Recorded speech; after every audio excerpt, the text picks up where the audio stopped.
Bachelor of hotel management లో university first rank, second rank, third rank. Sun International, Visakhapatnam, Hyderabad. ఇలా గుండెల మీద పెంచుకొని పెంచిన పిల్లలకి మొన్నటి రాత్రి ఒక ఇష్యూ జరిగింది. రాడ్ తీసుకుని కొట్టారు.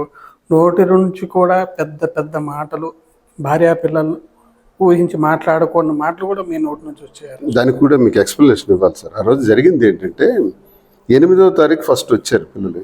వచ్చి ఆర్న్స్ కొడుతుంటే నేను సరే కిందకి వెళ్దామని అనుకున్నాను.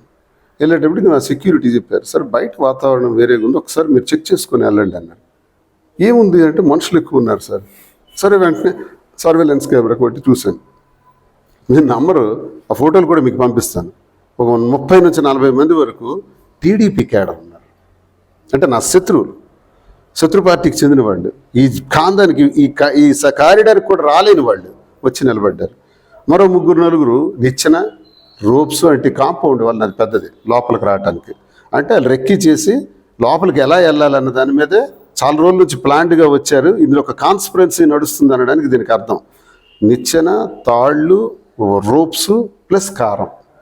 అంటే నా సెక్యూరిటీ ఎవరైనా వెళ్ళినా, నేను వెళ్ళినా ఏదో ఒకటి చేయాలని ఉంటుంది ఉద్దేశంతోనే వచ్చారన్నది నాకు అర్థమైంది. ఓహో, పిల్లలు వస్తే 1 రాత్రి సమయం, 2 ఈ గానా భజన, వీటన్నిటికి మించి మీడియా ఎందుకు? తండ్రిని దగ్గరికి పిల్లలు వస్తే మీడియా ఎందుకు సార్? సో వాణి ఇంటెన్సిటీ అర్థమైంది. ఆ రోజు వాణి ఏం చెప్పింది? పిల్లలు వెళ్తామన్నారు, నేను వద్దన్నాను, అసలు నాకు ఇష్టం లేదు, అక్కడికి వెళ్ళొద్దన్నాను, పిల్లలే వెళ్ళారు అన్నది. 2వ రోజు ఏం చేసింది? 9వ తారీఖు తానే వచ్చింది. పెదపాపను వేసుకొని వచ్చి, నేను టెక్కల్లో పలాసలో ఉన్నాను, పలాస నుంచి వచ్చి లోపే 8-9 అవుతుంది.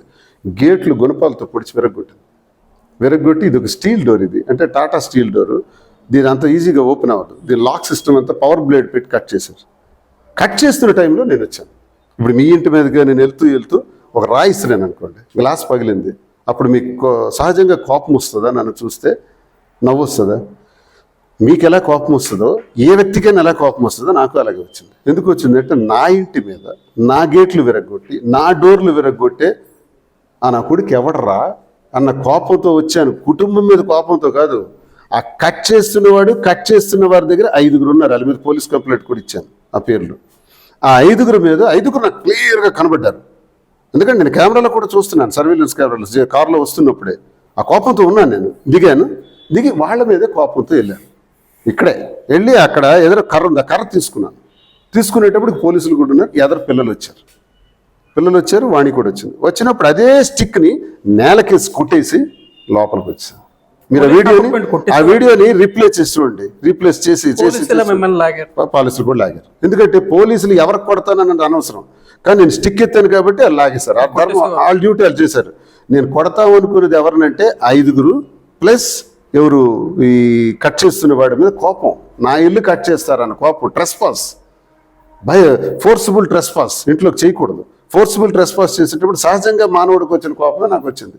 ఈలోగా వాళ్ళ మధ్యలో నుంచి వీళ్ళు వచ్చారు, పిల్లలు, వాణి. వెంటనే నేలకేసి కొట్టాను. కర్ర ఎత్తలేదే, కర్ర ఇంతవరకే లేచిన కర్ర నేలకు దిగింది, ఇంతవరకు లేల. చూసుకోండి, మళ్ళీ రీప్లేస్ చేసి చూడండి. కొట్టేసి లోపలికి వచ్చేసాను. ఈ క్షణం వరకు ఇక్కడే ఉన్నాను. నేటికి 14వ రోజు.